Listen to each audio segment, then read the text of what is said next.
एक के प्यार की नगमा है, मौजों की रवानी है, जिंदगी और कुछ भी नहीं, तेरी मेरी कहानी है। हेलो दोस्तों, जैसे कि आज आ गया है आपको कि जो है ना आज का एस्थेटिक जितने भी महत्वपूर्ण जीके है मैं उसका वीडियो लेकर के आया हूँ। आगामी एग्जाम के लिए रामबाण साबित होगा। सबसे पहले आप लोग लाइक कीजिए, सब्सक्राइब कीजिए, शेयर कीजिए। आइए देखते हैं आज का जो है ना। लेकिन हम लाए हैं 5 और 5 में कोई भी नहीं है आज। ये पांचों बवाल मचाएगा तेरे एग्जाम में। आइए आज का क्वेश्चन है, प्योंगयांग तो खारे पानी की झील है।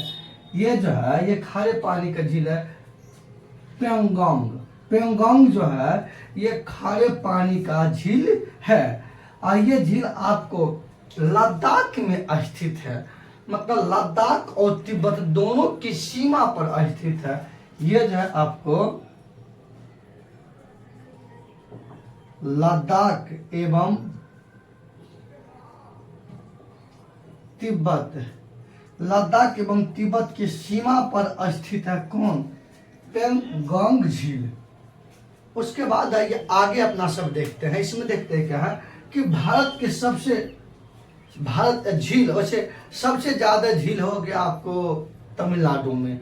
झीलों का राज्य तमिलनाडु को माना जाता है, जो कि मैं पिछले वीडियो में बता चुका हूँ। आइए जो बता चुका हूँ उसको क्या लिखेंगे। आइए सबसे पहले देखते हैं, ये तो खारे पानी का झील है ना, लेकिन भारत का सबसे बड़े खारे पानी का झील सांभर झील है। आइए भारत का सबसे बड़ा खारे पानी का झील, खारे पानी का झील सांभर है। सांभर झील है। तो भारत का जो है ना, भारत की सबसे बड़ा खारे पानी का झील सांभर झील है और ये झील राजस्थान में है। कहाँ पे है? राजस्थान में। राजस्थान में कौन सा? सांभर झील है। अब आइए देखते हैं भारत का सबसे बड़ा मीठे पानी का झील। भारत का सबसे बड़े मीठे पानी का झील उलर झील है। उलर झील, यह भारत का सबसे बड़ा मीठे पानी का झील है। कौन? उलर झील। प्रश्न पूछेंगे, भारत का सबसे बड़ा मीठे पानी का झील उलर झील। भारत की सबसे बड़ा खारे पानी का झील सांभर झील। और सांभर झील कहाँ है? राजस्थान में है। और उलर झील ये जम्मू एंड कश्मीर में है। कहाँ पे? ये जम्मू एंड कश्मीर में स्थित है।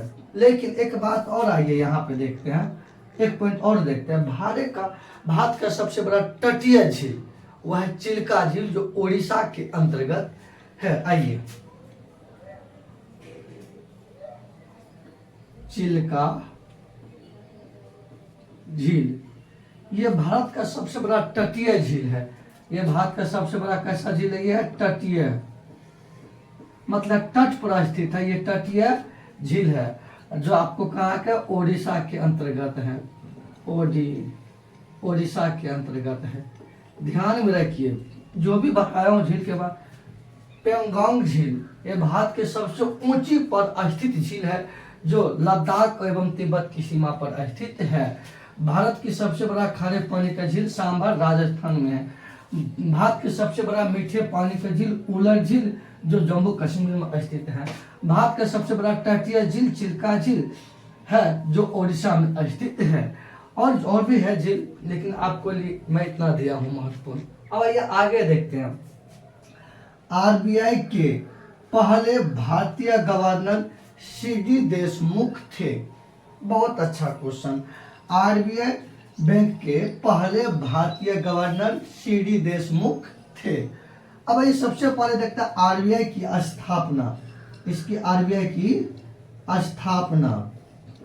तो आरबीआई की स्थापना हुआ 1 अप्रैल एपी से मतलब अप्रैल मानिए समझिएगा, 1 अप्रैल 1935 ईस्वी को, 1 अप्रैल 1935 ईस्वी को आरबीआई की स्थापना हुआ। और समिति का नाम है हिल्टन यंग समिति। आइए, हिल्टन यंग समिति। हिल्टन यंग समिति के सिफारिश पर आरबीआई की स्थापना 1 अप्रैल 1935 ईस्वी को की गई। अब आइए, और इसके प्रथम भारतीय गवर्नर कौन थे? सीडी देशमुख थे। अब आइए आरबीआई के बारे में। इसका आरबीआई का राष्ट्रीयकरण 1 जनवरी 1949 ईस्वी को इसको राष्ट्रीयकरण मतलब कि अपना केंद्रीय बैंक के रूप में अपनाया गया। आइए, 1 जनवरी 1949 ईस्वी को राष्ट्रीयकरण किया गया, राष्ट्रीयकरण किया गया। ध्यान रखिए, मतलब 1 जनवरी 1949 ईस्वी को आरबीआई को राष्ट्रीयकरण यानी कि केंद्रीय बैंक के रूप में अपनाया गया। अब इसका देखते हैं आरबीआई का हेड क्वार्टर यानी कि मुख्यालय। आइए इसका मुख्यालय देखते हैं। मुख्यालय, इसको इंग्लिश में हेड क्वार्टर मतलब शॉर्ट में लिखते हैं। इसका मुख्यालय मुंबई। कहाँ है? मुंबई है इसका हेड क्वार्टर।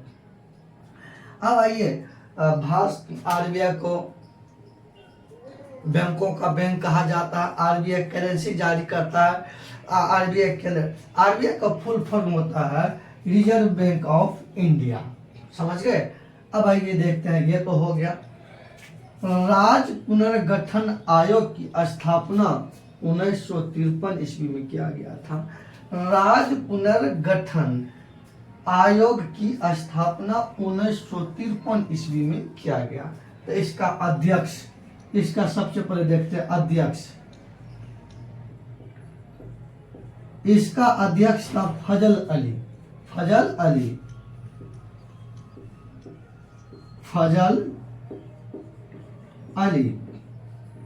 अली राज्य पुनर्गठन आयोग की अध्यक्ष थी।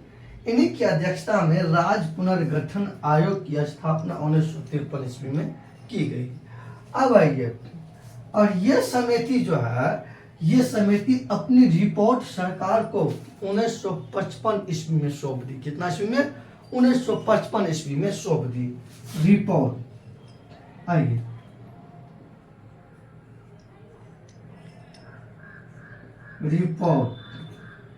रिपोर्ट 1955 ईस्वी में सरकार को सौंप दी। आइए, इस समिति के सिफारिश पर भारत में, इस समिति की सिफारिश पर भारत में एक साथ 1956 ईस्वी में 14 राज्य और 6 केंद्र शासित प्रदेश का जो है ना गठन किया गया। तो आइए, 14 राज्य और 6 केंद्र शासित प्रदेश और 6 केंद्र शासित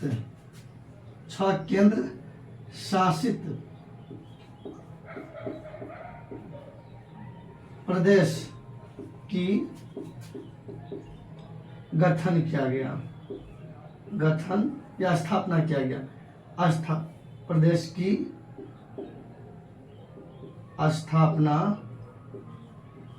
किया गया।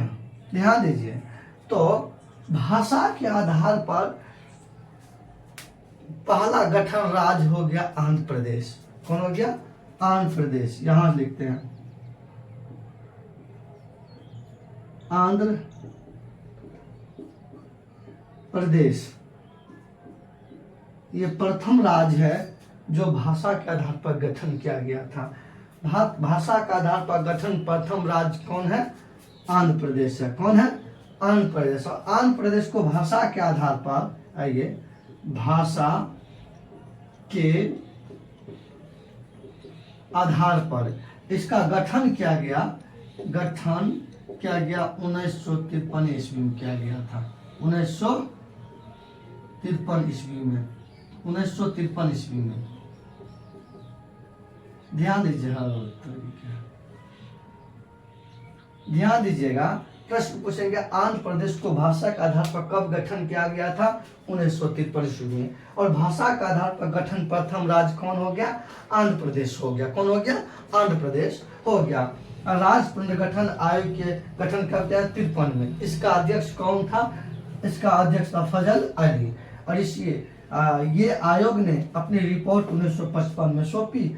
इसी रिपोर्ट की सिफारिश पर भारत में एक साथ 14 राज्य 6 केंद्र शासित प्रदेश की स्थापना 1956 ईस्वी में किया गया था। कितना ईस्वी में? 1956 ईस्वी में।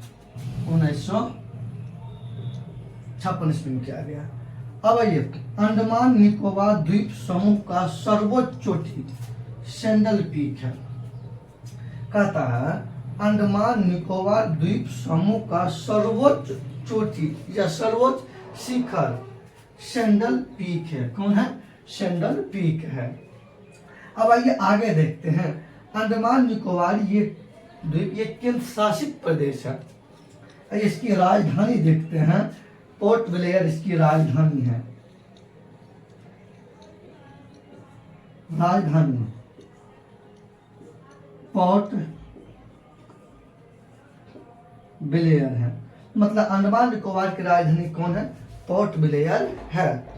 और अंडमान निकोबार में ही भारत के दक्षिणी बिंदु स्थित है, जिसका नाम है इंदिरा पॉइंट। इंदिरा पॉइंट। आइए भारत के दक्षिणी बिंदु, आइए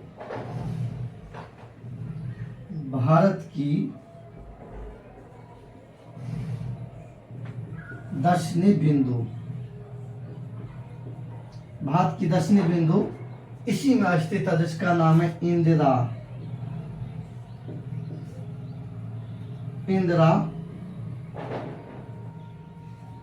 पॉइंट। भारत के दक्षिणी बिंदु का नाम है इंदिरा पॉइंट, जो अंडमान निकोबार द्वीप में स्थित है। और एक बात और जानिए, अंडमान निकोबार द्वीप में ही भारत की एकमात्र सक्रिय ज्वालामुखी बेरन है जो स्थित है। मतलब भारत के पास में कितने सक्रिय ज्वालामुखी? मात्र एक है, जिसका नाम है बेरन।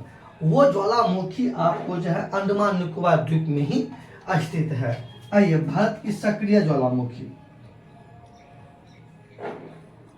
भारत की सक्रिय ज्वालामुखी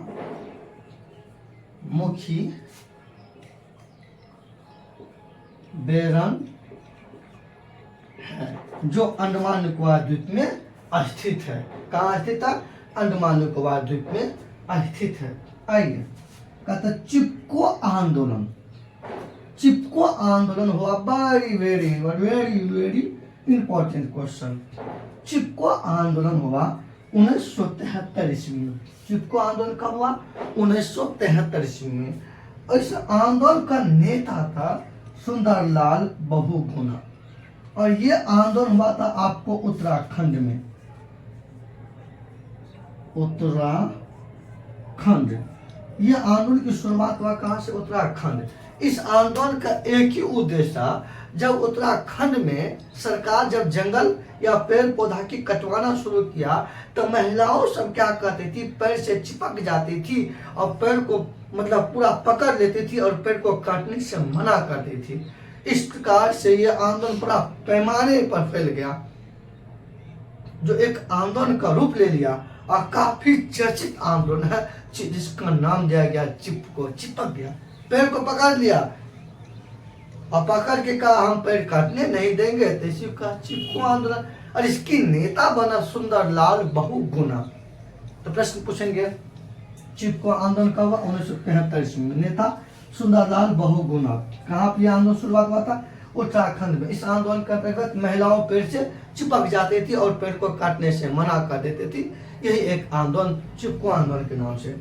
उत्तराखंड की राजधानी देहरादून है। आइए उत्तराखंड के इसके राजधानी राजधानी, इसका राजधानी हो गया देहरादून। देहरादून है, उत्तराखंड की राजधानी कहाँ पे है? देहरादून है। देखिए सबसे पहले आप लोग इसका अथी लीजिए, सबसे पहले आप लोग इसका स्क्रीनशॉट लीजिए।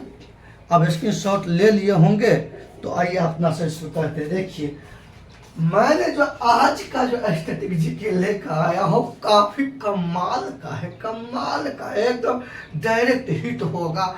आप लोग लाए हैं 5 लेकिन है ये 250 से ज्यादा हुआ होगा क्वेश्चन। हम 5 में कोई आँच नहीं चल रहे, कमरिया शिव के धाम, टेंशन फ्री। लिख लीजिए, लिख लीजिए, कल कॉपी चेक करेंगे। कल हर एक छात्र करंट का भी कॉपी लेकर के आइएगा और स्टैटिक जीके का भी कॉपी लेकर के आइएगा। और जिसके पास मगर कल करंट और स्टैटिक जीके का कॉपी ना होगा तो वो कल क्लास मत आइएगा। मैं सब वीडियो चेक करूंगा और कल मैं पूछूंगा भी और आप लोग रिवाइज करके क्लास आइएगा। समझ गए ना? चलिए आप लोगों को तब तक के लिए बहुत धन्यवाद। जय हिंद, जय भारत।